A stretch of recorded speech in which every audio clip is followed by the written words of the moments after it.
আসসালামু আলাইকুম গাইস। এই দেখেন আজকে রান্না করব কি তেলাপিয়া মাছ।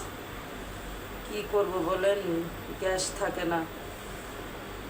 আসলে আমাদের কি ভাগ্যই খারাপ বাংলাদেশের মানুষের, বুঝতে পারলাম না। কথা বুঝছেন, এই গ্যাসের জন্য সারা রাত সজাগ থেকে তারপরে রান্না করা লাগে। অনেক আমাদের বাংলাদেশের মানুষের অনেক ভাগ্য আসলেই খারাপ। নইলে গ্যাস নিয়ে এরকম হবে কেন? কারেন্ট নিয়ে এরকম, কারেন্টের জন্য ঘুমানো যায় না, গ্যাসের জন্য রান্না করা যায় না। অনেক কষ্টে আমরা আছি, আপনারা সবাই দোয়া করবেন। এই দেখেন তেলাপিয়া মাছ পেঁপে দিয়ে, এই যে তেলাপিয়া মাছ এই যে পেঁপে দিয়ে রান্না করতেছি।